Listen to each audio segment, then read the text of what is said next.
할렐루야. 예, 저 좀 쳐다봐 주십시오. 예, 그래서 제가 지금 방금 예배전 찬양을 준비하고 나가는 길에 우리 아이 이름은 전혀 생각이 안 나지만 철이 아이를 뒤에서 처음으로 봤는데 너무 이쁜 거예요. 그래서 정말 너무 이쁘다. 새로운 생명이 하나님이 주시는 은혜와 사랑으로 태어난 저 아이가 정말 너무 이쁘다 그런 생각이 듭니다. 그래서 우리 아이들은요 오직 엄마 아빠만 바라보고 기대하잖아요. 저가 볼 수 있는 시선이 그거밖에 없잖아요. 배고프면 엄마 아빠가 다 먹여주고 재워주고 힘들면 안 힘들게 해주고 다 그렇게 해결시켜 주시는 분이시니까 그래서 이 시간 우리 가운데 그런 마음으로 섰으면 좋겠다라는 생각이 들었습니다.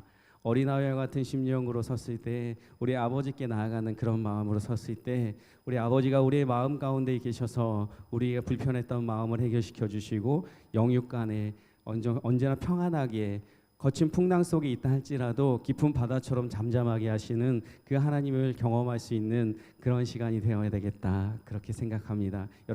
여러분들 동의하시죠? 할렐루야. 네, 아멘. 그렇습니다. 우리에게 오직 소망은 예수 그리스도 그분이십니다. 그분이 우리와 함께 하시면 어떤 일도 해결되어지게 하시고 어떤 경우라도 우리가 기대했던 것보다 더 큰 것으로 우리에게 보상해 주실 것입니다. 제가 먼저 기도하고 시작하겠습니다. 우리의 소망이 되신 하나님, 그 하나님 앞에 우리 자녀들이 모였습니다. 하나님, 우리 자녀들을 축복하여 주시옵시고 우리 통하여서 하나님이 기대하고 계셨던 그 이상으로 우리를 사용하시고 그렇게 우리를 인도하여 주시옵소서. 거친 풍랑 속에서도 깊은 바다처럼 잠잠하게 하시고 오직 예수 그리스도 그분만을 바라볼 때 좌로나 우로나 전혀 치우침 없이 우리가 한 길로 그 좁은 길로 걸어갈 수 있는 예배자의 삶을 살아가도록 인도하여 주시옵소서. 예수님의 이름으로 기도드렸습니다. 아멘.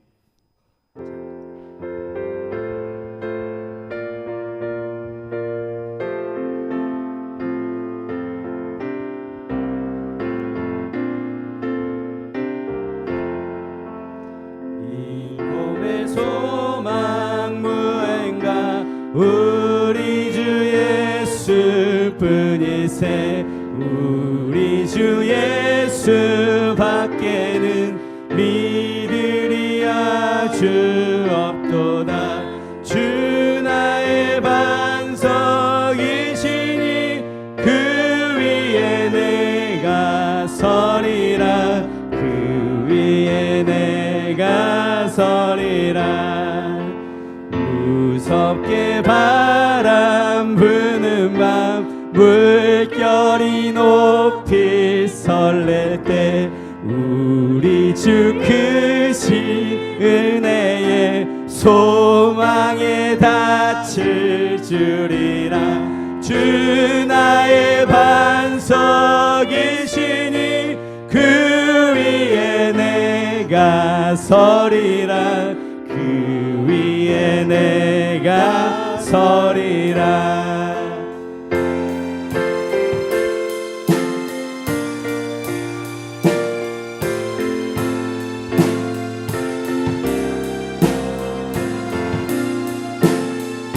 처음부터 다시 고백합시다. 이 몸의 소망 무언가 우리 주 예수뿐일세. 우리 주 예수 밖에는 믿으리야 주 없도다. 주 나의 반석이시니 그 위에 내가 서리라. 그 위에 내가 서리라. 무섭게 바람 부는 밤 물결이 높이 설렐 때 우리 주의 신은혜에 소망에 닿칠 줄이라. 주 나의 반석이시니 그 위에 내가 서리라. 그 위에 내가 세상에 믿던 모든 것 끊어질 그날 되어도 구주의 언약 미사와 내 소망 더욱 크리라. 주 나의 반석이시니 그 위에 내가 서리라. 그 위에 내가 서리라.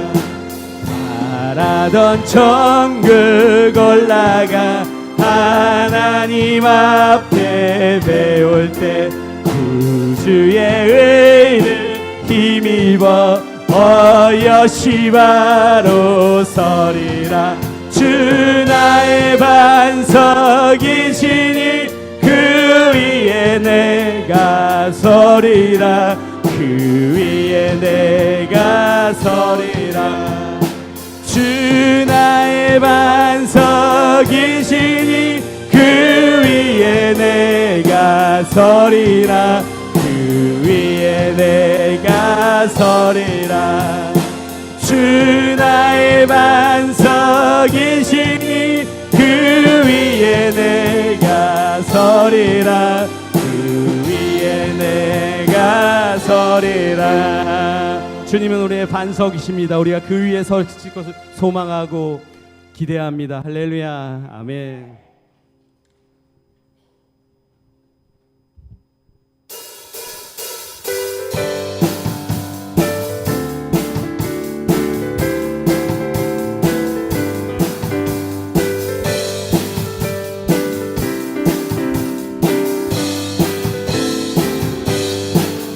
연차는 주님의 사랑과 거룩한 보혈의 공로를 우리 다 찬양을 합시다. 주님을 만나볼 때까지 예수는 우리를 깨끗게 하시는 주시니 그의 피 우리를 눈보다 더 이게 하셨네. 우리를 깨끗게 무궁한 생명의 원리세 무궁한 생명의 문일세 생명을 구원을 받은 자매 하나님 찬양을 합시다. 예수는 우리를 깨끗게 하시는 주시니 그의 피 우리를 눈보다 더 이게 주님의 거룩한 날마다 입으로 간증합시다. 날마다 입으로 간증하며 담대히 싸우면 천국에 들어갈 때까지 천국에 들어갈 때까지 예수를 깨끗게 하시는 주시니 그의 피 우리를 눈보다 더 이게 십자가 단단히 날마다 이기며 나가세 머리에 면류관 쓰고서 주 앞에 찬양할 때까지 아멘. 예수는 우리를 깨끗게 하시는 주시니 그의 피 우리를 눈보다 더 이게 예수는 우리를 깨끗게 하시는 주시니 그의 피 우리를 눈보다 더 이게 예수는 깨끗게 하시는 그의 피 우리를 눈보다 더 이게 하시네.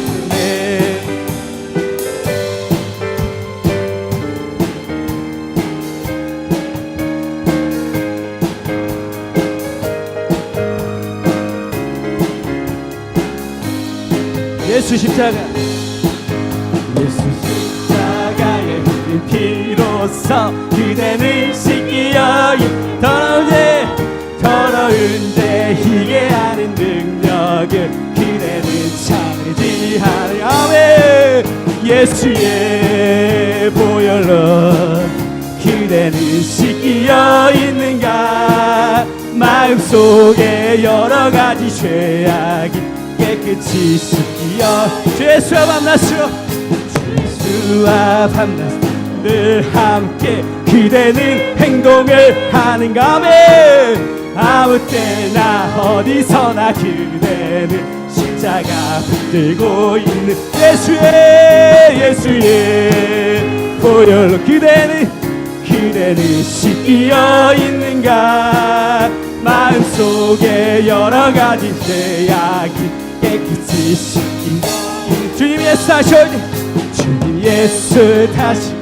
그대는 영접할 예복이 있는가 왜 그대 몸은 거룩한 곳 성문 들어갈 준비가 되는 예수의 보혈로 그대 씻기어 있는가 마음속에 여러 가지 죄악이 깨끗이 씻기어 모든 죄 더러워진 모든 죄에 더러운 예복 주 앞에 지금 다 벗어서 아멘 샘물같이 솟아나는 보혈로 눈보다 더 이게 씻으 예수의 보혈을 그대는 씻기어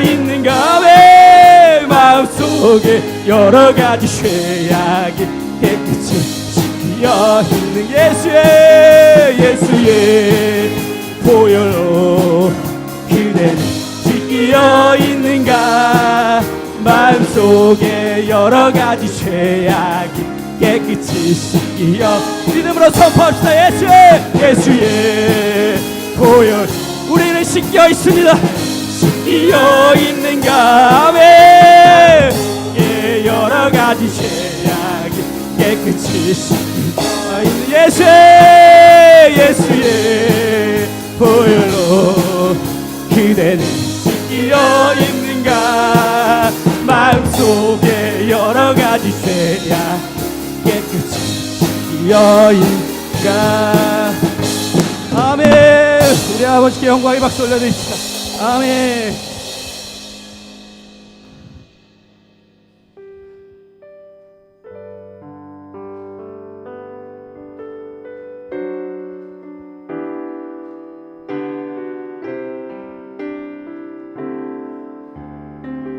내가 주인 삶은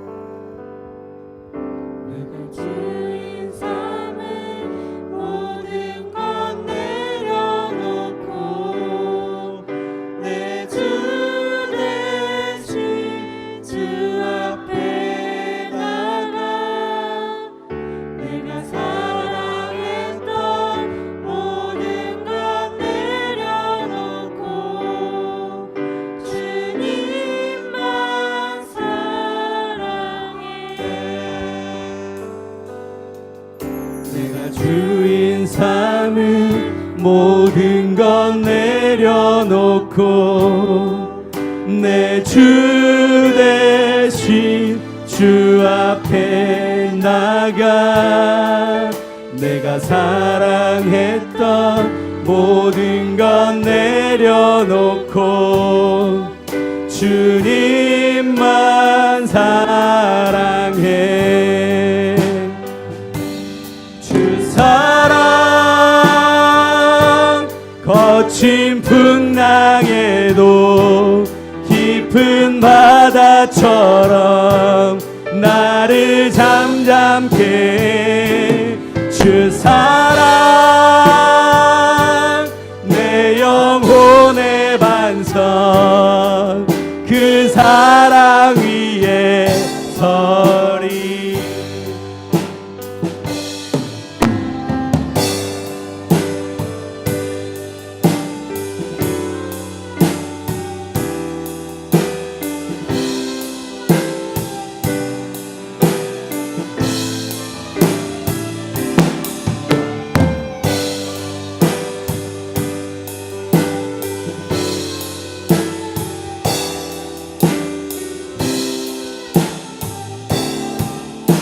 내가 주인 삼은 모든 것 내려놓고 내 주 대신 주 앞에 나가 내가 사랑했던 모든 건 내려놓고 주님만 사랑해. 주 사랑 거친 풍랑에도 깊은 바다처럼 나를 잠잠케 준 사랑 내 영혼의 반석 그 사랑 위에서 준 사랑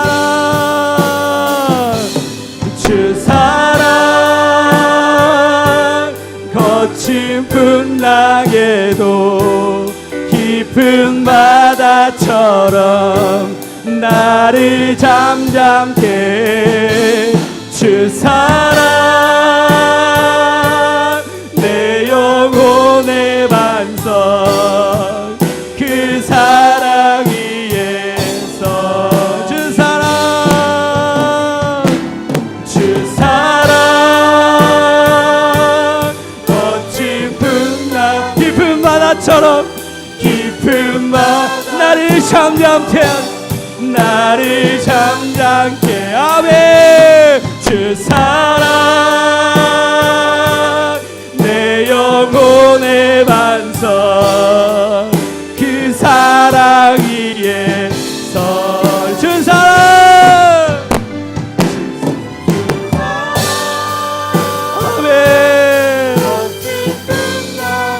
주의 바다처럼 나를 잠잠케 주 사랑 내 영혼의 반석 그 사랑 위에서 주 사랑 거친 풍랑에도 깊은 바다처럼 나를 잠잠케 아멘. 주 사랑 내 영혼의 반석 그 사랑 위에 서리. 주 사랑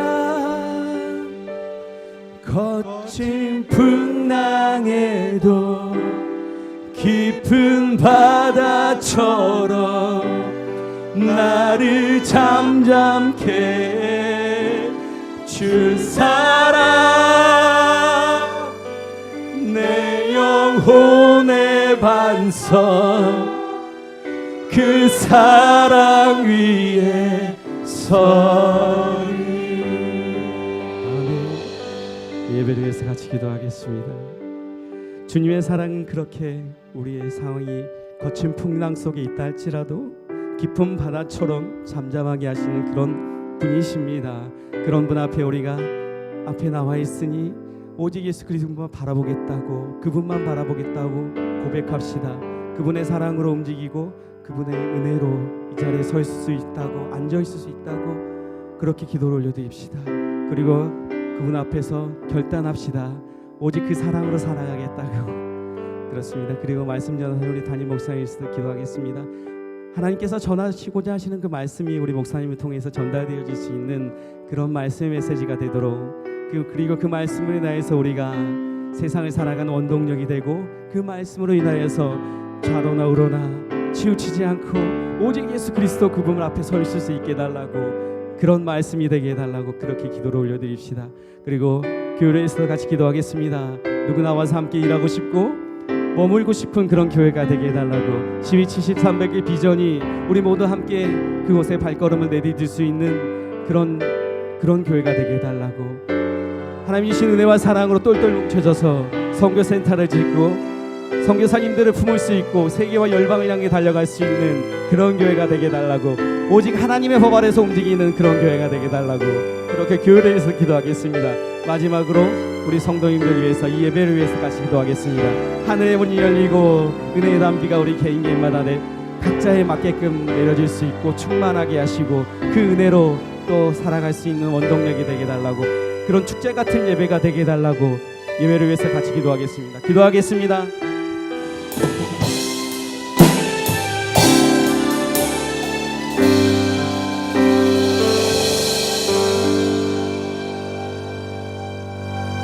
우리의 찬양을 홀로 받으시기에 합당하신 하나님 아버지, 주님의 선하신 인도하심으로 예배드릴 수 있음에 감사합니다. 하나님의 크신 은혜와 사랑을 늘 잊지 않게 하여 주시고 늘 작은 일에도 감사하게 하소서. 지난 한 주간도 바쁨을 핑계로 나의 작은 생각과 어려움들을 앞세워 주님의 임재 가운데서 잠잠하지 못했음을 회개합니다. 헛되고 헛된 세상 바라보지 않고 주님을 바라보며 하나님의 자녀답게 살아가게 하소서. 먼저 이 나라와 민족을 위해 기도합니다. 하나님의 법과 공의가 성취되는 나라가 되게 하시고 복음으로 평화 통일이 이루어져 수많은 핍박 속에서도 믿음을 지킨 자들이 마음껏 주님을 예배드릴 수 있게 하소서. 그리고 세계 곳곳에서 주님의 복음을 전하는 선교사님들을 위해 기도와 물질, 후원을 앞장서는 나라가 되게 하소서. 주님께서 세우신 이 교회가 기도와 찬송이 끊이지 않게 하시고 서로 협력하여 선을 이루는 교회가 되어 이 시대의 마지막 자부심이 되는 교회가 되도록 축복하여 주시길 원합니다. 말씀을 전하시는 담임 목사님, 영육간에 강건하게 하시고 가정에 평안이 있게 하시고 주님께서 주신 사명 잘 감당하면서 늘 성령 충만하게 하소서. 부목사님과 전도사님들께도 동일한 은혜가 있게 하소서. 늘 묵묵히 교회를 위해 헌신하며 수고하는 손길마다 주의 축복과 사랑이 넘치게 하소서. 이제 주님의 말씀을 듣겠습니다. 말씀을 들을 때 마음의 눈과 귀가 열리게 하시고 갈아엎어진 마음 밭에 온전히 말씀을 심어 아름다운 열매 맺게 하여 주옵소서. 모든 것 감사드리며 예수님의 이름으로 기도드립니다. 아멘. 모두 일어나셔서 오늘 우리에게 주신 하나님의 말씀을 받들어 읽겠습니다.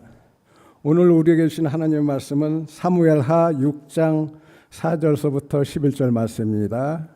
한 절씩 다 함께 교독하시고 마지막 절은 합독하시겠습니다. 사무엘하 6장 4절부터 11절 말씀. 그들이 산에 있는 아비나답의 집에서 하나님의 궤를 싣고 나올 때 아효는 궤 앞에서 가고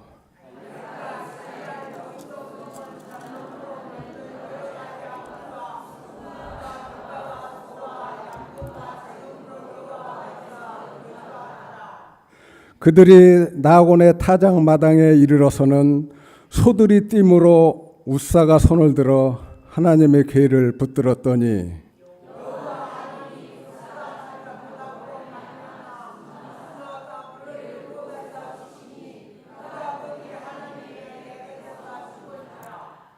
여호와께서 웃사를 치심으로 다윗이 분하여 그곳을 베레스 웃사라 부르니 그 이름이 오늘까지 이르니라.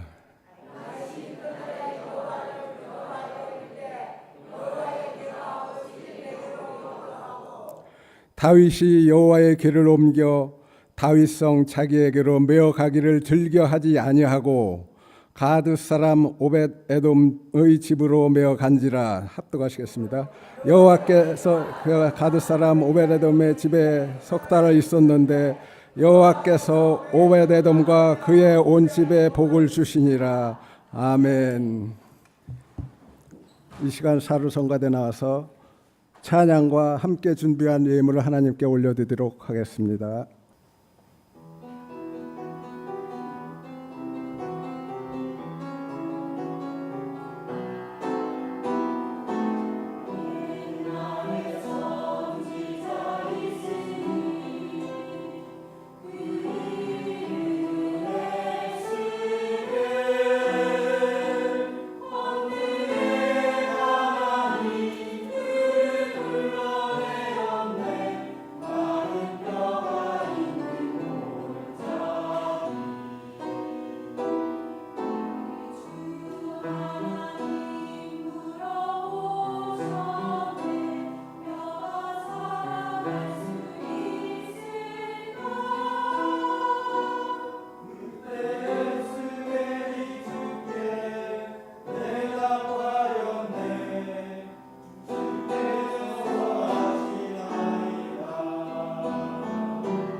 홍종철 목사님 나오셔서 드리님을 위해 기도해 주시고 석 달 만에 바뀐 운명이라는 제목으로 하나님의 말씀을 전해 주시겠습니다. 많은 은혜 받으시기 바랍니다.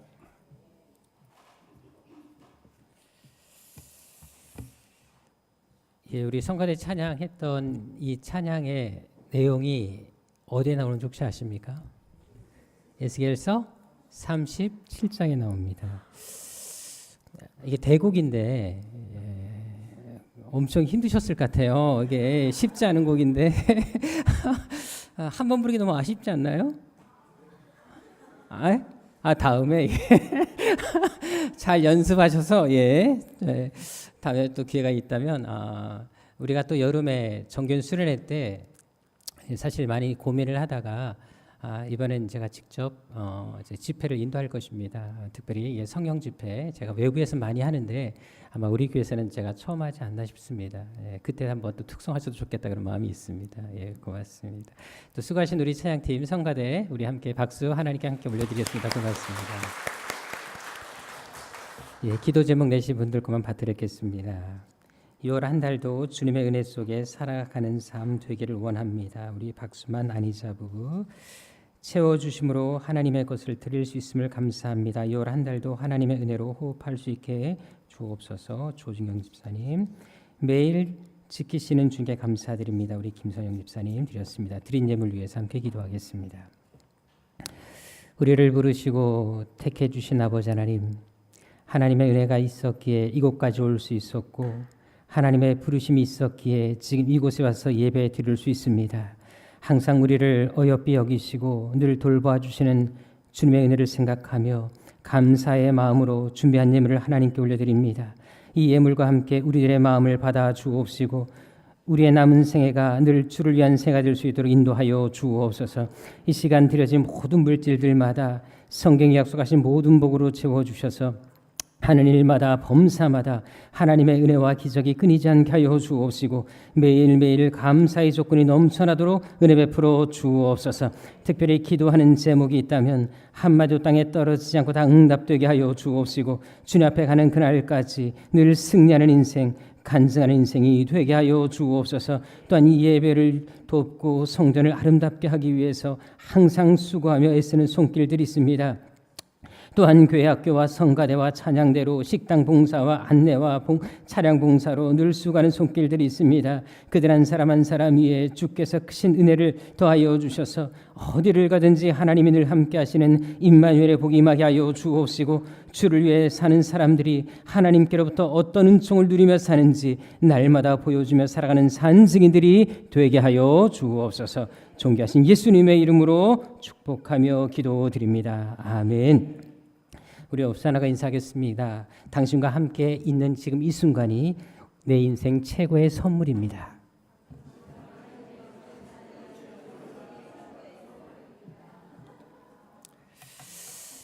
함께 저랑 인사하도록 하겠습니다. 하나님은 여러분들을 향한 놀라운 계획을 가지고 계십니다. 아멘. 감사합니다. 먼저 컬투쇼에서 나왔던 영상 하나 보고 말씀 듣도록 하겠습니다. 저도 영상을 보면서 참 이 목사님 대단하시다라는 생각을 했습니다. 오죽하면 올킬 목사님이란 제목으로 이 영상이 올라왔겠습니까? 사실 우리도 살다 보면은 피하고 싶은 대상이 있습니다. 가까이 하고 싶지 않은 대상이 있다라는 것입니다. 특히 아픔과 상처를 주는 대상이라면 그것은 더 말할 필요도 없지 않겠습니까? 그런데 단순한 고통을 넘어서 만일에 재앙과 죽음을 가져오는 그런 존재가 있다면 과연 그것과 가까이 할 사람이 누가 있겠습니까? 자, 그런데 오늘 본문에 보게 되면 오벳 에돔이라는 사람에게 그런 일이 일어난 것을 볼 수가 있습니다. 먼저 그것을 이해하기 위해서는 그 시대에 어떤 일이 있었는지 알 필요가 있습니다. 원래 이스라엘 백성들이 광야 생활을 할 때 하나님께서 당신을 예배하도록 하기 위해서 이스라엘 백성들에게 만들도록 지시했던 것이 있었습니다. 그것이 무엇입니까? 바로 성막이었습니다. 그 성막 안에는 참 많은 기구들이 있었는데요. 그 중에서 제일 중요한 것이 하나 있었습니다. 오늘 본문 3절에 나와 있는 것처럼 바로 법궤, 하나님의 궤라는 이 법궤가 가장 중요한 물건이었습니다. 한번 PPT를 잠깐 보도록 하겠는데요.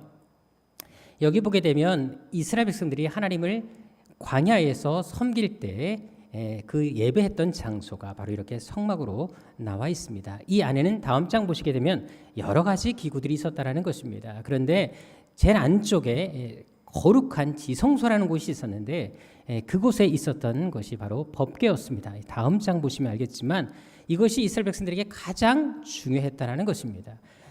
하나님은 이것을 만들게 하실 때 처음부터 거룩하게 구별하셨습니다. 그래서 이것을 사람들이 만지도 못하게 하셨고 들여다 볼 수 없게 지시하셨습니다.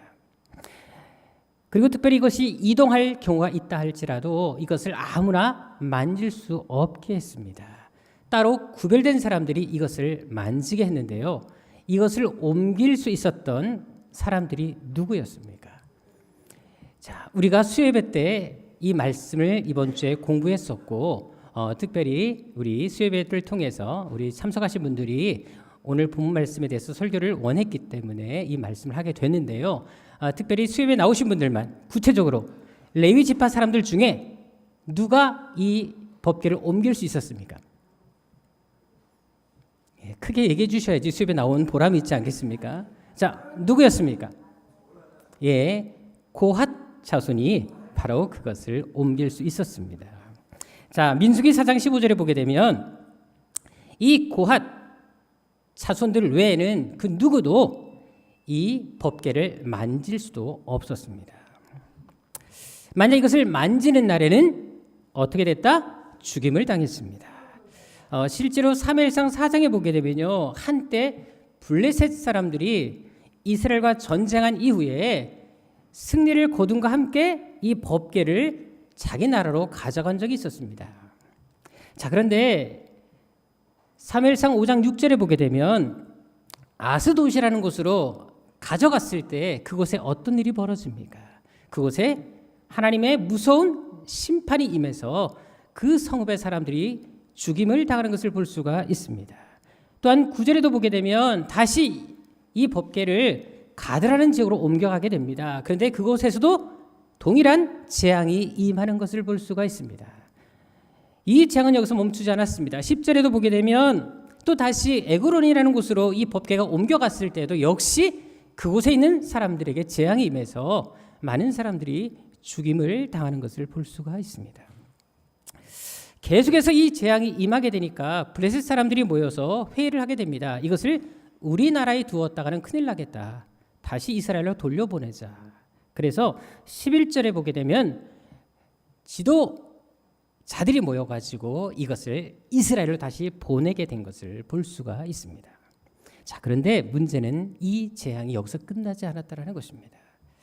자, 사무엘상 6장 13절에 보게 되면 이제 이 법궤가 이스라엘 땅으로 돌아왔습니다. 자, 그곳에 있었던 벳세메스라는 사람이 있었는데요. 자, 당연히 법궤가 돌아왔을 때 얼마나 기뻤겠습니까? 그런데 19절에 보게 되면 이 사람들이 그 법궤를 들여다보게 됐습니다. 자, 그런데 어떤 일이 벌어졌다? 그곳에 있던 사람들이 70명이 죽임을 당하는 것을 볼 수가 있습니다. 자, 그렇다면 이 법궤는 이제 사람들 눈에 어떻게 비춰졌을까요?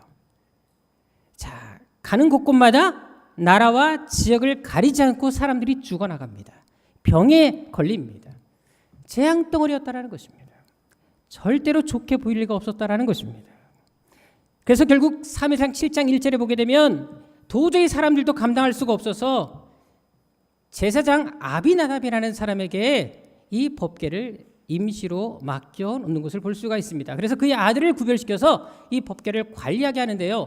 이렇게 이 법궤를 따로 한 곳에 두고 관리하게 하고 그런 시간들이 이때로부터 몇 년이 흐른 줄 아십니까? 적어도 몇 년? 70년이 넘게 흘렀던 것을 알 수가 있습니다. 다시 말해서 70년 이상 동안 이 하나님의 법궤가 방치된 채 사람들의 관심 속에서 버려져 있었다라는 것입니다. 왜? 너무나 무서운 재앙을 가져왔기 때문에 감히 그 법궤에 대해서 언급하거나 가져올 엄두를 내지 못하고 있었다라는 것입니다. 자, 그런데 70년이 지난 이후에 드디어 다윗이 왕이 되었습니다. 이 다윗이 왕이 되자마자 그가 시도했던 것이 바로 이 법궤를 예루살렘으로 옮겨오는 것이었습니다. 이것은 정말 대단한 결단일 수밖에 없었습니다. 그래서 다윗이 이 법궤를 옮기기 위해서 얼마나 심혈을 기울였는지 이때 동원된 사람만 해도 몇 명인 줄 아십니까? 군인만 3만 명이었고요. 그리고 백성들까지 하면 토탈 7만 명이 이 대열에 합류한 것을 볼 수가 있습니다. 그만큼 다윗은 이 법궤 옮기는 것을 국가적인 행사로 삼았다라는 것입니다. 자, 그런데 이번에도 옮기는 와중에 사건이 발생합니다. 자, 6절에 보게 되면 이 법궤가 옮겨오던 중에 술에서 떨어지는 일이 발생하게 됩니다. 자, 그런데 7절에 보게 되면 누가 웃사라는 사람이 이것을 보고 붙들게 됩니다. 떨어지는 것을 염려해서 붙잡게 되는데 그 일로 인해서 웃사가 그곳에서 죽임을 당하는 것을 볼 수가 있습니다. 이 웃사의 죽음에 대해서는 제가 수요예배 때 자세히 말씀을 드렸습니다. 거룩한 희생이었다라고 말씀을 드렸습니다. 그런데 중요한 것은 뭐냐면 그 당시 상황에서 이 법궤가 다시 사람을 죽이게 됐을 때 그것을 바라보는 사람들의 마음이 어땠을까요? 다시금 과거의 악몽이 재현되고 있는 것을 경험할 수가 있습니다. 그래서 다윗은 이송을 멈추게 됩니다. 더 이상 다윗도 어쩔 수가 없었습니다. 다윗 역시 이 법궤가 뒤로지기 시작합니다. 그래서 가까이 성읍에 살고 있는 오벳 에돔이라는 사람에게 이 법궤를 맡기게 되는데요. 그것이 오늘 본문 10절에 오벳 에돔이 바로 그 주인공이었습니다. 자, 그럼 오벳 에돔 입장에서 한번 생각해 봅시다. 자, 오벳 에돔은 이 법궤를 자기 집에 들여다 놓고 싶었을까요? 자, 왕까지도 두려워서 이 법궤를 가져가지 못하고 있습니다. 지금 역사적으로 계속 재앙을 가져왔습니다. 가는 곳곳마다 죽음을 불러온 것이 바로 법궤였습니다. 자, 이것을 환영할 사람이 누가 있겠습니까? 우리 애들은 어릴 때부터 애완동물을 참 좋아했습니다. 뭐 지금도 변함이 없지요. 그래서 애완동물과 관련된 동물들은 거의 다 키워봤습니다. 그래서 뭐 강아지는 기본이었고요. 뭐 병아리, 토끼부터 시작해서 참 다양한 애완동물을 키워봤는데요. 요즘에는 또 애들이 길고양이에 꽂혀버린 거예요. 길고양이 새끼를 얻을 기회가 생겼나 본지 얼마나 우리 부부에게 연락을 해서 키우자고 하는지 모릅니다. 그런데 문제는 아내는 고양이는 죽어도 안 된다는 입장입니다. 그랬더니 아이들이 어떡한 줄 아십니까? 고양이 동영상을 찍었어요. 그리고는 아내한테 보낸 거예요. 카톡으로. 보라고. 이렇게 귀엽지 않냐고. 어떻게 이렇게 사랑스러운 것을 방치할 수가 있냐고 계속 문자를 보냅니다. 심지어 무슨 말까지 했냐면 이 고양이 영상을 찍어서 유튜브에 계속 올리게 되면 돈을 벌 수 있습니다. 라고 하면서 말도 안 되는 소리까지 하면서 계속 우리 부부를 설득을 했습니다. 결국 아내가 어떡한 줄 아십니까? 우리 아내가 이렇게 뒀다가는 얘들이 사고를 치겠다. 우리가 없는 사이에 틀림없이 고양이를 집에 갖다 놓겠다. 그래서 결국 집 비밀번호를 바꿔버렸습니다.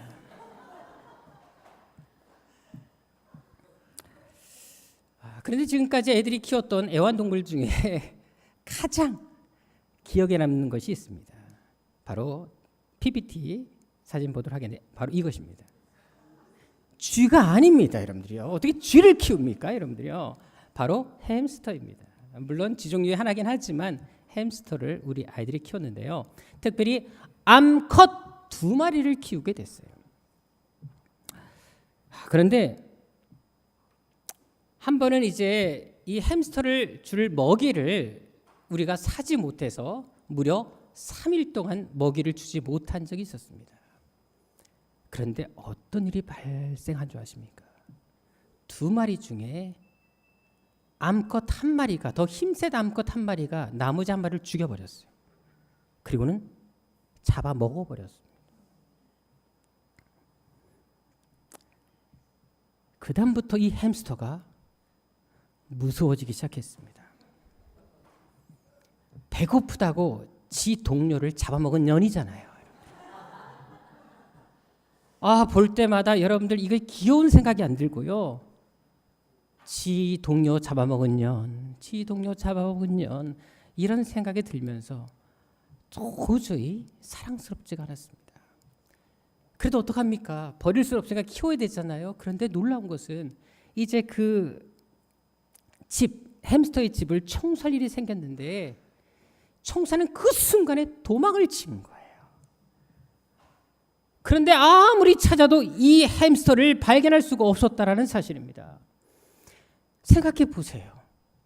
이미 살인을 저질렀던 암컷인데 집안 어딘가에 숨어 있을 거 생각하니까 여러분들 정말 두려웠어요. 그때 이 딸방에서 이 햄스터를 키웠는데 지금 딸방 어딘가에 숨어 있는 것입니다. 아무리 찾아도 발견할 수가 없었는데 무려 몇 주 동안 발견하지 못했냐면 2주 동안 발견하지 못했습니다. 먹을 것도 주지 못했고 당연히 우리는 죽을 것으로 생각했어요. 밤마다 잠을 자는데도 여러분들 얼마나 불안한 줄 아십니까? 그래서 딸방 아예 문을 닫아놓고 열고 들어가질 않았어요. 왜? 어떻게 또 사람을 잡아먹을지도 모르기 때문에 도저히 그 방에 들어갈 수가 없었습니다. 근데 2주 후에 딸 책상 밑에서 발견됐어요.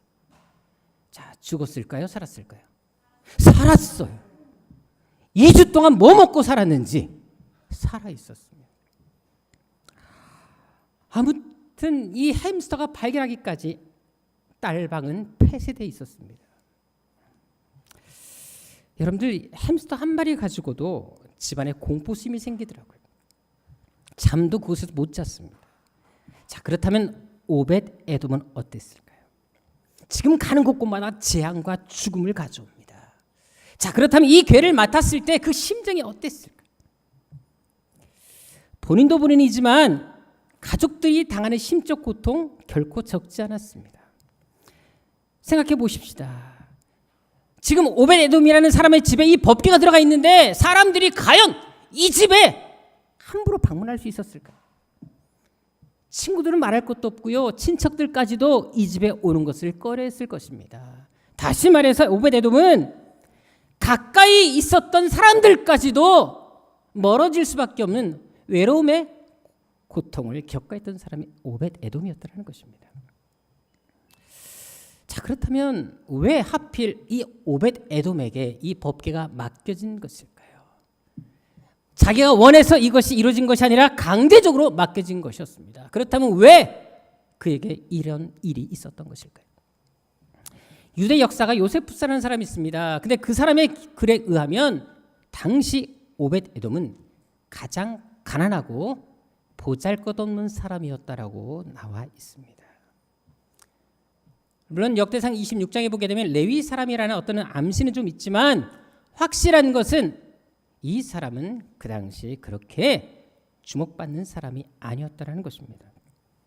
한마디로 그 마을에서 가장 가난하고 어떻게 보면은 정말로 사람들 눈에 그렇게 존귀하게 보이지 않는 사람이었기 때문에 이 집에 이 법궤를 맡겨도 괜찮다라는 생각을 했다라는 것입니다. 만일 이것이 사실이라면 당시 그가 이 법궤를 맡은 것은 결코 자의에 의해서가 아니라 어쩔 수 없이 맡게 됐다는 사실을 알게 됩니다. 맡겨도 별 문제가 없는 사람, 그리고 힘이 없어서 맡겨도 거부할 수 없는 사람에게 이 법궤가 맡겨진 것임을 우리는 생각해 볼 수가 있습니다. 왜요? 원래는 제사장이 이것을 맡는 것이 정상이었습니다. 그런데도 불구하고 제사장도 아닌 그가 이것을 맡게 됐다는 것은 그만큼 그가 맡을 수밖에 없을 정도로 힘이 없었다는 사실을 증거해 주는 것입니다. 다시 말해서 오벳 에돔 입장에서는 이 법궤를 만든 것은 결코 기분 좋은 일이 아니었다는 것입니다. 힘도 없고 가난하고 백도 없으니까 이런 대우를 받고 있었다는 것입니다. 자, 그렇다면 얼마나 더 마음이 아팠을까요? 어떻게 보면 오벳 에돔 입장에서는 왜 하필 우리 집입니까? 왜 나에게 이런 시련을 주십니까? 이렇게 나에게 고통을 주시는 이유가 무엇입니까? 라고 얼마든지 항변할 수 있었다는 것입니다. 왜 하필 우리 집안에, 왜 우리에게 이런 일이 일어납니까? 사실 이번 주에 여러분들 헝가리에 있었던 사건을 다 보셨을 것입니다. 저도 이곳에 가 보았지만 사실 얼마든지 막을 수 있는 인재였습니다. 이 사고를 당하신 유가족들, 그 마음이 얼마나 힘들었겠습니까? 사실 우리도 살다 보면은 생각지 못한 어려움을 당할 때가 분명히 있습니다. 내가 원하지 않아도 타인에 의해서 당하는 고통이 있다라는 것입니다. 억울하게 불이익을 당하는 경우도 있다라는 것이죠. 사실 제가 전에 가르쳤던 청년 한 자매도 한 번은 저에게 와서 속상한 이야기를 하는데요. 결혼 날짜까지 다 잡았습니다. 그런데 시어머니가 자기를 개인적으로 부르더랍니다. 그래서 조용히 찾아가서 인사를 드렸더니 시어머니가 하는 말이 나는 혼수품으로 딴 거 원하지 않는다. 밍크 코트 사와라. 그러면서 한 개를 지정해 주는데 500만 원이 넘는 밍크 코트였다 그럽니다. 이 제품을 사오라고. 이 말에 충격을 먹었다 그래요. 그래서 결국은 파혼하고 말았습니다. 정말 우리가 사람들과 관계 속에서 또 우리가 나름대로 어떤 사람들과 사회 속에서 어울려 살 때 보면 황당하고 이해할 수 없는 일들이 발생할 때가 있지 않습니까? 오늘 본문에 오베데돔이 그랬다라는 것입니다. 어떻게 보면 당하지 않아도 될 그 아픔, 고통을 지금 당하고 있는 것입니다. 하지만 이런 상황에서 그가 한 것이 무엇일까요? 절망했습니까? 하나님을 원망했습니까? 자기 그렇게 고통을 주는 사람들을 향해 저주를 퍼붓고 있습니까? 오늘 본문 11절을 보게 되면 이런 상황 속에서 그가 어떤 삶을 살았는지를 잘 보여주는 말씀이 등장합니다. 여기에 보면 법궤가 이 집에 있는 동안 하나님이 그에게 무엇을 주셨다? 복을 주셨다라고 말씀하고 있습니다. 이 말이 주는 의미는 상당히 큽니다. 왜요?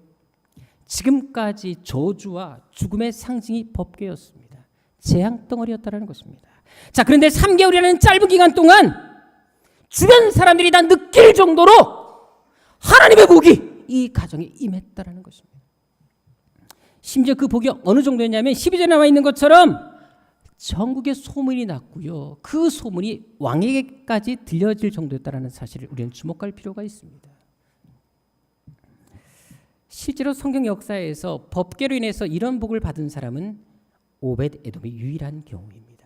그만큼 하나님께서 이 가정에 눈에 보일 정도로 복을 쏟아 부어 주었다는 것입니다. 자, 그렇다면 가난했던 그가, 별 볼 일 없던 그가 이렇게 주목받고 위대한 인생, 이런 축복을 받게 된 이유가 어디 있었을까? 얼마나 하나님께서 복 주고 싶었으면 3개월 만에 복 주지 않고는 견딜 수 없는 마음으로 이런 복을 쏟아 부어 주었겠습니까? 결국 이것은 뭐를 말하겠습니까? 오베데돔이 하나님을 정말 잘 섬겼다라는 것입니다. 괴가 자기 집에 있는 동안 원망하고 불평한 것이 아니라 오히려 하나님께 감사하며 마음을 다해 하나님을 섬겼음을 얘기해 주고 있는 것입니다. 모든 사람들이 거부하고 싫어할 때에도 주님, 내가 감당하겠습니다. 실제로 하나님께서 오베데돔에게 얼마나 복을 주셨는지 성경은 이 사실을 거듭거듭 강조합니다. 오늘 본문 11절은 말할 것도 없고요. 하나님께서 복을 주셨다는 말은 말할 것도 없고 역대상 13장 14절에도 보게 되면 동일하게 하나님이 오베데돔에게 복을 주셨다라는 말씀이 기록되어져 있습니다. 또한 26장 5절에도 보게 되면 역시 하나님께서 이 가정에게 오베데돔에게 복을 주셨음을 거듭거듭 강조하고 있다는 것입니다. 이것은 무엇을 말하겠습니까? 하나님께서 오베데돔에게 계속해서 복 주시고 또 복 주실 만큼 그가 하나님을 제대로 섬겼고 믿음으로 살았음을 증거하는 것입니다.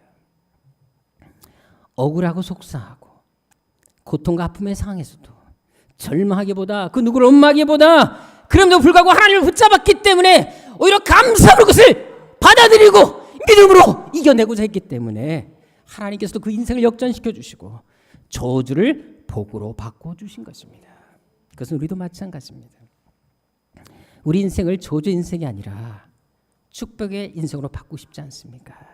절망을 기적의 환경으로 역전시키고 싶지 않으십니까? 그렇다면 오베데돔처럼 어떤 상에서도 하나님을 붙들면 됩니다. 믿음만큼은 신앙만큼은 포기하지 않고 끝까지 하나님 안에 거하면 하나님이 반드시 복 주신다는 사실을 오베데돔을 통해서 우리에게 보여주고 계시는 것입니다. 복음성가 중에 그 찬양이 있지 않습니까? 반드시 내가 너를 축복하리라. 여러분들 그 노래 가사가 어떻게 됩니까? 반드시 내가 너를 축복하리라. 반드시 내가 너를 들었으리라. 자, 우리 가사 한번 띄워주시고요. 같이 보도록 하겠습니다. 자, 그다음에 반드시 내가 너를 축복하리라. 반드시 내가 너를 들었으리라. 세상에 소망이 사라졌어도 온전히 나를 믿으라. 두려워 말라. 강하고 담대하라. 낙심하며 실망치 말라. 인내하며 부르짖으라.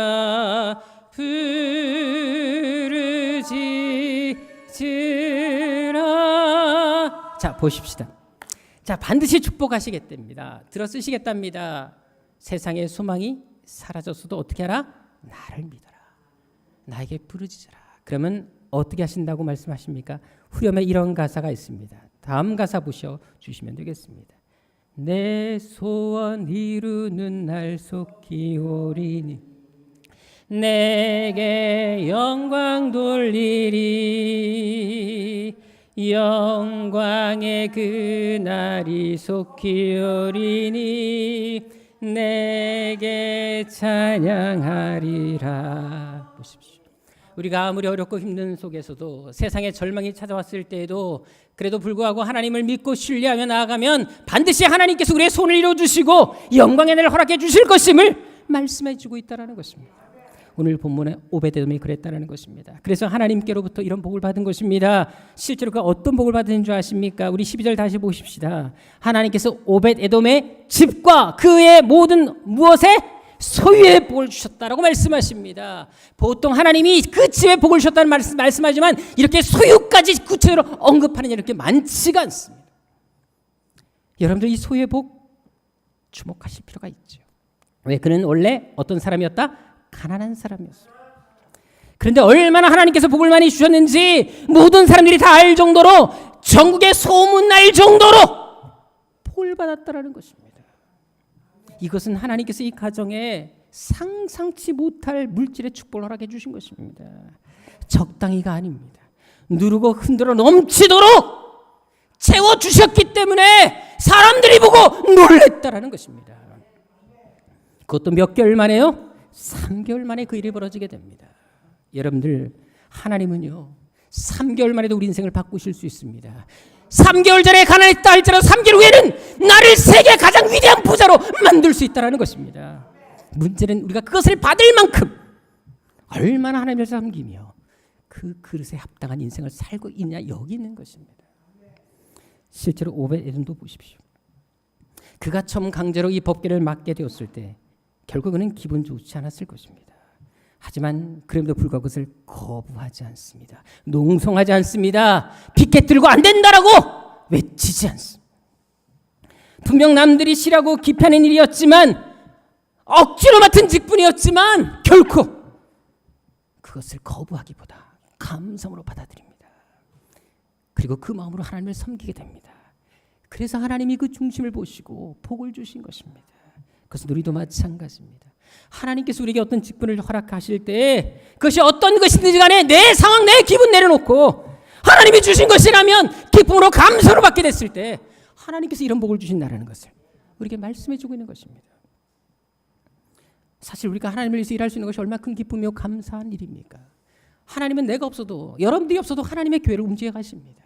근데 내가 그 자리에 있을 때 하나님은 나를 통해 위대한 일을 만들어 가신다는 것입니다. 얼마나 감사하고 복된 일이겠습니까? 마찬가지로 우리가 그렇게 오베데돔처럼 그런 마음으로 하나님을 섬길 수 있다면 하나님께서 왜 여러분들에게 복 주지 않을 이유가 어디 있겠습니까? 오늘 본문의 오벳 에돔이 그렇게 했기 때문에 하나님께서 이런 복을 주신 것입니다. 실제로 그가 받은 복이 얼마나 대단했는 줄 아십니까? 자, 12절에 다시 보게 되면 이 물질의 복을 받았다라는 것이 누구에게 귀에 들렸다? 다윗의 귀에 들려가게 됩니다. 그래서 다윗이 어떻게 하죠? 아, 그래? 다시 법궤를 옮겨와야 되겠다. 한마디로 저주했던, 그리고 모든 사람에게 재앙을 주었던 그 재앙 덩어리가 사람들에게 복의 통로가 됐고 서로 갖고 싶어 할 만한 놀라운 역전이 일어나겠다는 것입니다. 그만큼 오벳에돔에게 임했던 복이 엄청났다는 것이죠.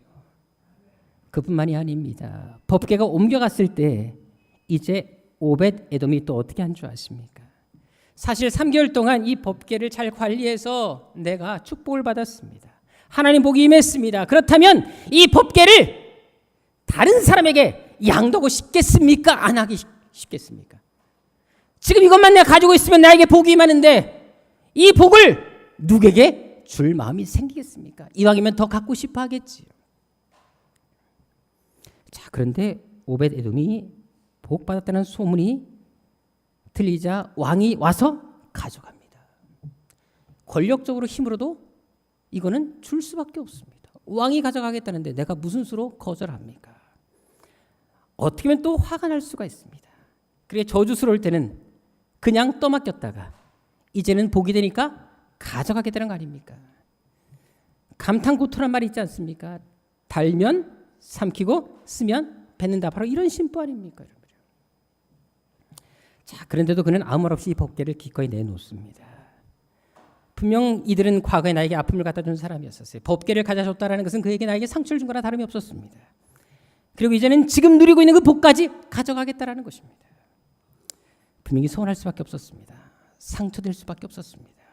자, 그럼에도 불구하고 그 복을 나누기 위해서 기꺼이 복을 주기 위해 이 법궤를 내놓았다는 것입니다. 게다가 법궤를 내어주면서 그가 한 일이 무엇인 줄 아십니까? 이제 역대상 16장으로 가게 되면요, 당시 다윗이 이 법궤를 예루살렘으로 옮겨간 다음에 성소에 이 법궤를 안치시키게 됩니다. 그리고 안치시키면서 이 법궤를 담당할 담당자를 선정하고 그것을 배치하는 그 과정을 기록한 것을 볼 수가 있는데요. 그런데 38절에 보게 되면 이때 오벳에돔이 맡은 직분이 무엇이었습니까? 바로 이 법궤를 지키는 문지가 되는 것을 볼 수가 있습니다. 자, 여러분들 잘 생각해 보십시다. 이것은 무엇을 말하겠습니까? 오벳에돔은 법궤가 옮겨갈 때 그냥 있었던 것이 아니라 법궤를 따라서 예루살렘까지 왔다라는 것입니다. 이 법궤를 그냥 보낼 수 없었다라는 것입니다. 그냥 너를 보낼 수가 없기 때문에 따라온 것이고 자원해서 내가 이 일을 맡고 싶다라고 했다라는 것입니다. 그것도 혼자만이 온 것이 아니라 누구를 데리고 옵니까? 형제들을 데리고 옵니다. 그것도 모든 형제를 다 끌고 모아서 데려온 것을 볼 수가 있습니다. 이렇게 한 가정이 단체로 이동한 것은 오벳에돔의 유일한 경우입니다. 이것은 무엇을 말하겠습니까? 오벳에돔 자기 혼자 헌신하는 것이 아니라 온 가족까지 다 함께 헌신하고자 결단하고자 했다라는 것입니다. 그렇다면 생각해 보십시다. 그가 이렇게 문지가 되기 위해선 그가 어떤 결심을 또 했어야 될까요? 잘 생각해 보십시다. 문지기는 거기에 붙어 살아야 됩니다. 그 당시 거리상으로도 왔다 갔다 할 수 있는 그 거리가 적어도 몇 시간이 걸린 거리였기 때문에 걸어서 왔다 갔다 할 수가 없었어. 아예 눌러 살아야지만이 그 직분을 감당할 수가 있습니다. 그렇다면 뭐를 얘기하겠습니까? 오벳에돔은 3개월 동안 하나님 주신 그 물질의 복을 다 재산을 정리했다라는 것입니다. 집도 정리한 것입니다. 왜? 문지기는 그 일만 해야 됐기 때문에 자기 집에 머무르면서 일을 할 수가 없었습니다. 이것은 결코 쉬운 결정이 아니었어요. 왜? 가난하게 살다가 어렵게 살다가 모처럼 물질의 복을 받고 남은 생에 편하게 살 수 있는데 왜 이제 다시 문지가 되어서 그 고생을 자처하게 됩니까? 하지만 그럼에도 불구하고 오벳에돔은 기꺼이 그 일을 선택합니다. 모든 것을 포기했다라는 것입니다. 그러니까 하나님께서 그에게 복을 줄 수밖에 없는 것입니다. 얼마나 하나님 곁에 머물고 싶었는지, 그 은혜 살고 싶어 했는지 알 수가 있지 않습니까? 아무리 물질을 많이 갖다 준다 할지라도, 내 인생의 평안을 내게 허락한다 할지라도 내가 주님과 함께 하지 않으면 나는 행복할 수 없다. 이것이 바로 오베데돔의 신앙이었다는 것입니다. 한마디로 그는 대충 하나님을 섬긴 것이 아니었습니다. 온 마음을 다해 하나님을 섬겼기 때문에 하나님이 이렇게 섬기는 그에게 복을 줄 수밖에 없었던 것입니다. 그래서 3개월 만에 전국에 소문날 정도로 상상치 못할 복을 허락해 주신 것입니다. 원래 성경에도 보게 되면요, 물질의 복을 받은 사람들이 대표적인 몇 사람이 등장합니다. 그런데 그들이 그냥 얻은 것이 없습니다. 나름대로 그 자리에는 결단이 있었고요, 하나님을 위해 살기로 마음을 들이고 생각을 들이고 그리고 시간을 들인 것을 알 수가 있습니다. 하나님께서 주고 싶어서 견딜 수 없을 정도로 그들이 하나님 마음을 움직였고 감동을 준 것을 볼 수가 있다는 것입니다. 거저 받은 복이 그렇게 많지가 않습니다. 남다른 하나님의 열정을 품을 때, 하나님을 향한 헌신의 마음을 품을 때 하나님이 그들에게 복을 주셨다라는 것입니다. 그런 예는 우리 주변에도 얼마나 많이 발견할 수 있지 않습니까? 제가 많은 분들을 이제 만나지 않습니까? 집회를 다니다 보면은 여러 분들을 만나고 어른들을 만나게 되는데, 또 제 간증을 듣고 나서 식사하면 꼭 자기 간증을 들려주십니다. 그래서 자기가 물질의 복을 어떻게 받았는지 이야기를 하는데, 그 이야기들의 공통점이 하나가 있었습니다. 철저히 헌신했습니다. 철저히 희생했습니다. 오직 주를 살고 주를 죽겠다, 이런 각오로 하나님을 섬기니까 사업도 번창하게 해주시고 가정도 지키시는 것을 제가 눈이 확인했습니다. 우리 PPT 사진 하나 보도록 하겠습니다. 누군지 아십니까? 윌리엄 콜게이트라는 사람입니다. 이 사람은 정말 가난하게 태어났고요, 그리고 어릴 때부터 되게 배울 수 있는 환경이 아니었습니다. 아버지는 중풍에 걸려서 움직이지도 못했고, 엄마는 폐결에 걸려서 어릴 때부터 정말 고생해서 살았던 아이가 이 콜게이트라는 사람이었습니다. 18살이 되었을 때 도저히 이렇게 살 수가 없고 자기 삶에 너무나 이제 저주를 환경 때문에 고통스럽게 살다가 한 주변 어른에게 찾아가서 상담을 하게 됩니다. 자기가 어떻게 하지 송구할 수 있을까요? 어떻게 하지 물질의 복을 받고 이 가난도 없애고 우리 부모님을 치유할 수 있을까요? 저에게 길을 알려주십시오. 그때 이 어르신이 이 아이에게 이렇게 말을 합니다. 소망을 절대 잊지 말아라. 그리고 네가 좋아하는 일 해라. 하지만 단 한 가지 잊지 말할 것이다. 예수님을 너의 삶의 중심으로 모셔라. 철저히 성경대로 살아라. 특별히 11조 하나님께 반드시 바쳐라. 이것이 이분이 들렸던 말이었습니다. 이 아이는 그 말을 새기고 미국으로 건너가게 됩니다. 그리고 비누 회사에 취직하게 되는데 정말 성실이라면서 성경대로 살려고 애를 썼습니다. 자, 그런데 얼마 지나지 않아서 그는 지배인이 됩니다. 그리고 얼마 지나지 않아서 정말로 그 회사의 사장까지 됐습니다. 그리고 결국 치약을 이제 개발하게 되는데요. 현존에서 나오는 모든 치약, 이렇게 포장이 돼서 이렇게 짜서 할 수 있는 치약은 이 사람이 최초입니다. 세계적인 치약회사 콜게이트사를 만들게 됐습니다. 이분의 간증을 보게 되면요, 이분은 정말 신기한 것이 있었다고 합니다. 자기가 들어올 때마다 정말로 말씀대로 하려고 애를 썼고 11조는 당연히 드렸고요, 때로는 너무나 하나님께서 감동 주시고 은혜 주시면 10의 5조를 드렸고 심지어 전액을 드릴 때도 많았다고 합니다. 근데 신기한 것은 전액을 다 드려도 다음 달이면 훨씬 더 많은 하나님께서 물질의 복을 주셨다라는 것을 이분이 간증한 것을 보았습니다. 그것은 오늘 본문의 오베데돔도 마찬가지였습니다. 그만큼 그는 하나님의 말씀대로 살고자 결단합니다. 하나님 안에 살고자 몸부림칩니다. 그러니까 하나님께서 물질의 복을 줘도 감당할 수 있는 사람이니까 주시는 것입니다. 물질 줬을 때 이 사람이 잘못된 길을 가게 되면 못 주시겠지만 아무리 물질 줘도 나 하나님을 위해 살 것이기 때문에 줄 수밖에 없다라는 것입니다. 그뿐만이 아닙니다. 하나님의 복은 여기서 멈추지 않습니다. 이제 물질의 복을 넘어서 어떤 축복까지 주신 줄 아십니까? 역대상 26장에 보게 되면 그에게 임한 복이 또 나온 것을 볼 수가 있습니다. 여기도 보게 되면 성전 문지기의 명단들이 나오는 것을 볼 수가 있는데요, 그 중에서도 오베데돔과 그의 아들들에서 어떻게 기록한 줄 아십니까? 우리 한번 8절을 보겠습니다. 여기 보게 되면 오벳 에돔에게서 난 자가 모두 몇 명이었다고요? 62명이었다고 합니다. 요즘에는 자식 잘 안 낳고 또 나도 한 명, 많아야 2명 낳는 시대지만 예전에는 자식을 많이 낳는 것이 무엇이었다? 하나님의 복이었습니다. 가문이 변성하는 것은 하나님의 은혜였습니다.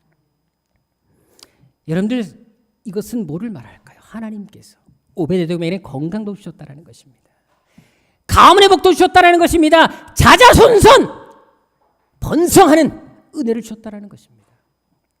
실제로 성전을 관리하는 사람들 중에 가장 많은 역할을 감당했고 가장 많은 인원이 동원된 가정은 오베데돔이 유일한 가정이었습니다. 그뿐만이 아닙니다. 6절에도 보실까요? 오베데돔에게 어떤 사람들이 탄생합니까? 다스리는 자가 나옵니다. 이건 통치자를 말합니다. 큰 용사가 나옵니다. 뛰어난 영웅, 군대의 지휘관이 나왔다는 것입니다. 이것은 오베데돔의 자손들 중에 큰 인물들이 계속 배출됐다는 것입니다. 그래서 8절에도 보게 되면 그는 다 어떤 사람이었다? 능력이 있습니다. 직무를 잘 감당합니다. 어떤 일을 맡겨도 착착 알아서 하라는 정말 인정받을 만한 사람이 되었다는 것입니다. 한마디로 오벳에돔의 가정에, 자녀에, 그들 후손들 가운데 걸출한 인물들이 계속 배출되었다는 것입니다. 그럼 왜 이런 결과가 주어졌을까요? 상처 아픔 속에서도, 절망 속에서도, 고통 속에서도 그래도 불구하고 원망하거나 불평하거나 남을 저주한 것이 아니라 믿음으로 살고자 몸부림쳤기 때문에 하나님께 인생을 맡기고 오히려 그럴수록 더 하나님에게 기도하며 믿음으로 살려고 결단했기 때문에 하나님께서 이런 복을 허락해 주신 것입니다. 그래서 하나님께서도 이 오베데돔 그 중심을 보셨어. 자자손손 형통하며 잘되는 복을 허락해 주신 것이며 지도자들과 능력 있는 사람들이 계속해서 일어날 수 있는 가문의 복도 허락해 주신 것입니다. 여러분도 이런 멋진 인생 살고 싶지 않으십니까? 오벳에돔처럼 정말 물질의 복을 받아 누리고 70인의 한 명이 되어서 하나님 내가 이렇게 우리 교회에서 아니 한국에서 세계에서 11조를 가장 많이 드리는 사람이 되었습니다 라고 간증할 수 있는 그런 사람이 되고 싶지 않으십니까? 하나님께서 복 주고 싶어서 견딜 수 없을 정도로 나 그만 주세요라고 할 때까지 하나님이 쏟아 부어주시는 그런 복의 사람이 되고 싶지 않으십니까? 또한 여러분들의 자녀들과 후손들 중에 이렇게 놀라운 하나님의 복을 받고 위대한 인물들이 계속 배출되기를 원하지 않으십니까? 그럼 오벳에돔처럼 신앙생활 하십시다. 그렇게 하나님을 섬깁시다.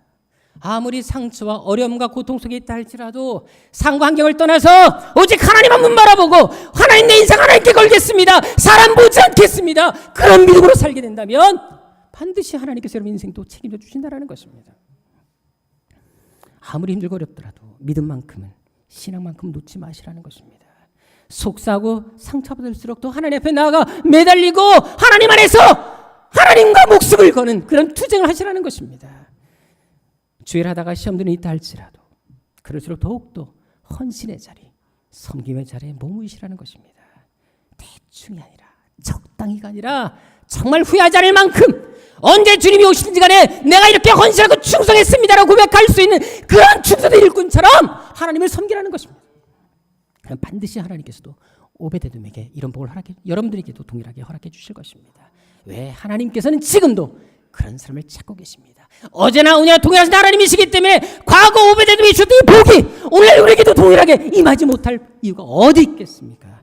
중요한 것은 인생 역전의 그 주인공 우리가 될 수 있다는 사실을 기억하시면서 오늘 이 시간 이후로 정말 다시 한번 신앙을 결단하고 우리 신앙을 돌아보며 하나님 안에서 믿음 안에서 헌신하는 여러분 되시기를 주님으로 축원합니다. 그럼 반드시 하나님이 여러분뿐만 아니라 여러분의 자녀들에게까지 놀라운 하나님의 복을 임하게 해 주실 것입니다. 이 은혜가 여러분들에게 임하시기를 주님으로 축원합니다. 기도하겠습니다. 아버지 하나님, 오직 믿음으로 살게 하여 주옵소서. 오직 하나님 안에 살게 하여 주옵소서. 아무리 인생의 고통과 아픔과 시련과 상처가 내게 엄습해 온다 할지라도 이해할 수 없는 일들이 일어난다 할지라도 환경 보지 말게 하시고 상 보지 말게 하시옵소서. 사방에 막혀 있어도 하늘의 창은 열려 있음을 기억하며 하나님 바라보는 저희가 되게 하여 주옵소서. 내 인생 아무리 내가 몸부림쳐도 하나님이 허락하지 아니하시면 내가 어떻게 물질을 얻으며 내 인생이 형통할 수가 있겠습니까?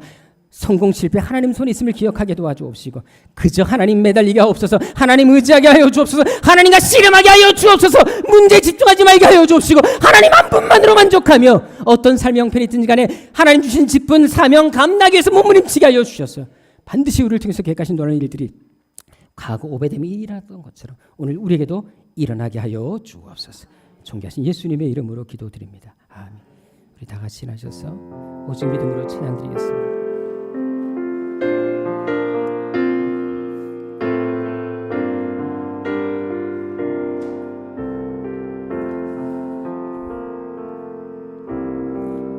세상은 흔들리고 사람들은 변하여도 나는 주를 섬기리.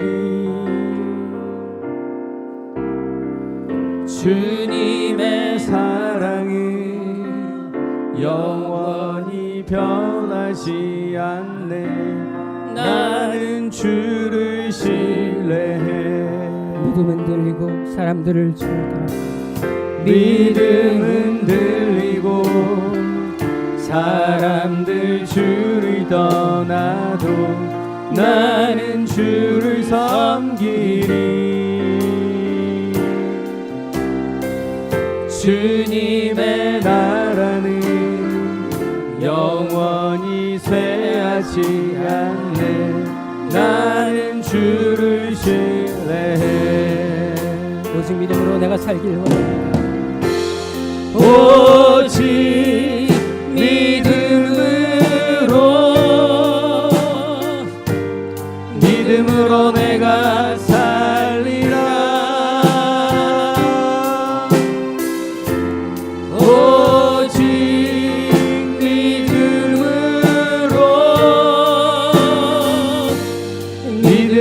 내가 살리라. 오직 믿음으로 내가 살길 원합니다. 오직 믿음으로 살길 원합니다. 오직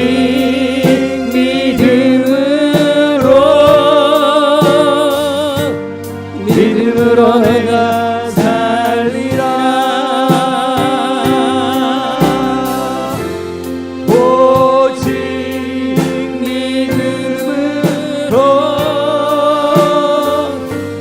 믿음으로 내가 살리라.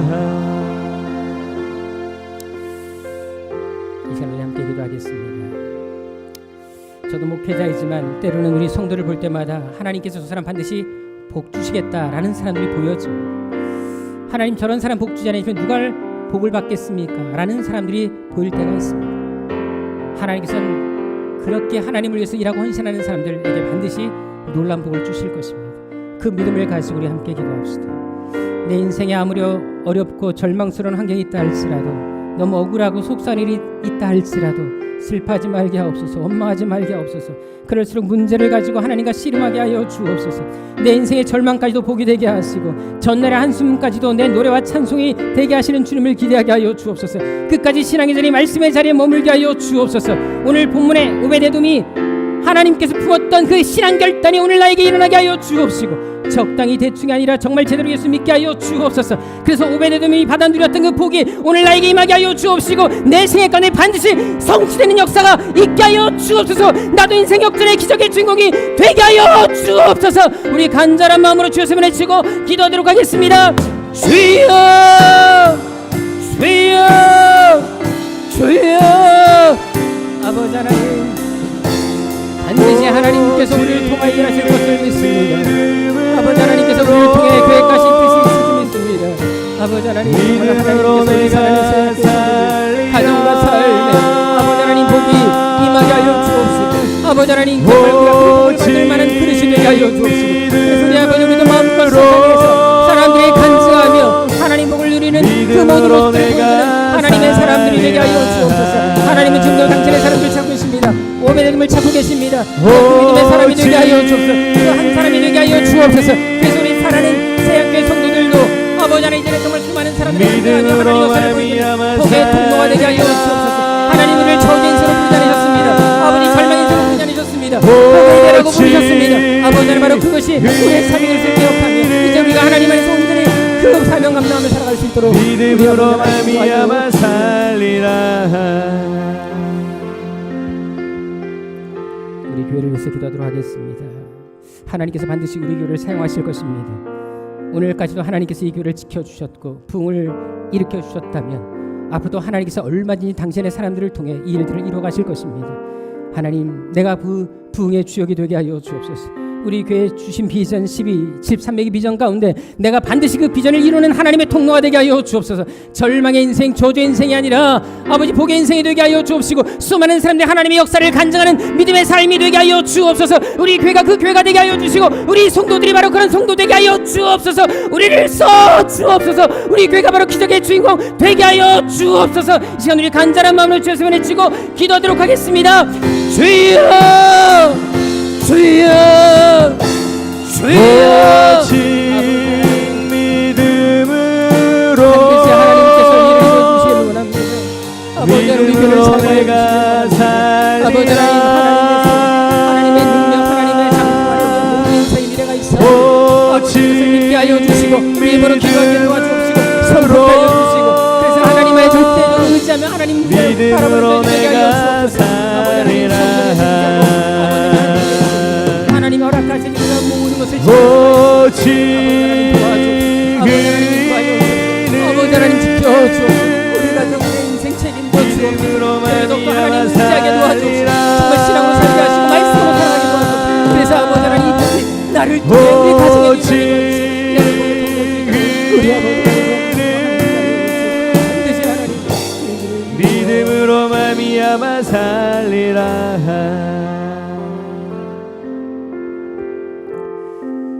아버지 하나님께서 지키지 아니하시면 파수꾼의 경성함이 다 허사가 됩니다.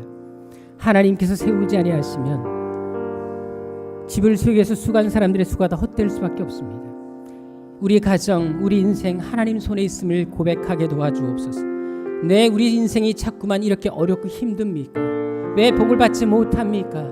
그 원인이 어디 있는지를 돌아보게 도와주옵시고 내가 지금 정말 제대로 신앙생활하고 있는지 믿음으로 결단하고 있는지 오베데돔 같이 어떤 상에도 절망하지 않고 사람 보지 않고 믿음 생활하고 있는지 우리 자신들을 돌아보게 도와주옵시고 이제부터라도 오직 하나님 한 분 바라보며 내게 주신 사명 감당 위해서 몸부림치게 하시고 결단하게 해 도와주옵소서.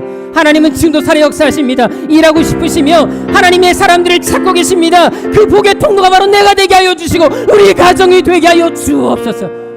하나님 우리 새한교를 들었을 걸 믿습니다. 우리 성도를 사용할 것을 믿습니다. 그 주인공이 반드시 우리 새한교 우리 성도 되게 하여 주옵소서. 이제는 우리 주님 예수 그리스도의 은혜와 우리 아버지 하나님의 지극하신 사랑하심과 성령의 교통하심이 오늘 오베데돔처럼 어떤 삶의 위기와 아픔과 상처 속에서도 오직 하나님 한 분만을 바라보기를 원하며 제대로 신앙생활하기를 원하며 신앙에 목숨 걸기를 원하는 여기 모인 당신의 거룩한 백성들 머리 위에 이제로부터 영원토록 함께 있을지어다. 아멘.